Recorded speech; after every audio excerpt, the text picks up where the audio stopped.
Benarkah KPK telah menahan Sekjen PDIP Hasto Kristianto? Apakah benar kasus ini murni kasus hukum atau hukum yang tunduk pada politik? Nah, mari kita membahasnya.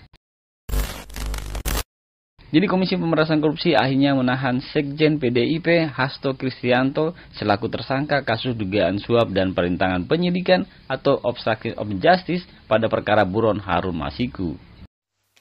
Guna kepentingan penyidikan terhadap tersangka HK dilakukan penahanan selama 20 hari, terhitung mulai tanggal 20 Februari 2025 sampai dengan tanggal 11 Maret 2025.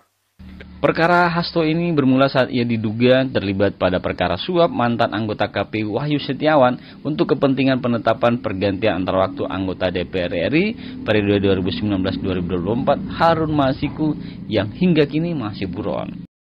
Nah, selain suap, Hasto juga dikenakan pasal perintangan penyidikan. Hasto disebutkan juga membocorkan operasi tangkap tangan pada awal 2020 lalu yang menyasar Harun.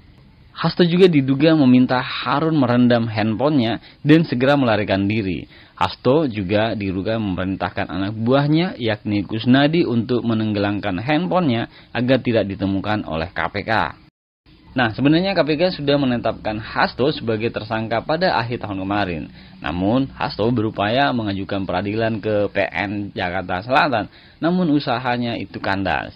Nah, akhirnya Hasto akan ditahan hingga 11 Maret 2025 di cabang rumah tahanan negara dari Rumah Tahanan Kelas 1 Jakarta Timur. Dan yang menarik nih, sebelum masuk ke mobil tahanan, Hasto menyampaikan agar KPK juga memeriksa keluarga mantan Presiden Jokowi. Semoga ini menjadi momentum bagi Komisi Pemberantasan Korupsi untuk menegakkan hukum tanpa kecuali, termasuk memeriksa keluarga Pak Jokowi. Terima kasih. Merdeka. Hasto berharap penangkapannya ini menjadi sebuah momentum bagi KPK untuk menegakkan hukum tanpa terkecuali. Hasto juga mengaku tidak menyesali tahan KPK karena baginya penahanannya ini merupakan pengorbanan untuk negeri. Ia juga menegaskan akan tetap berjuang meski dari balik jeruji. Nah, kasus Hasto dan Harun Masiku adalah sebuah kasus yang pernah menghebohkan.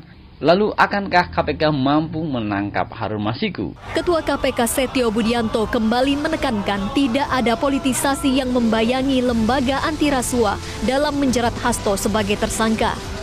Mari kita tunggu aksi KPK selanjutnya. Dan bagaimana menurut kalian?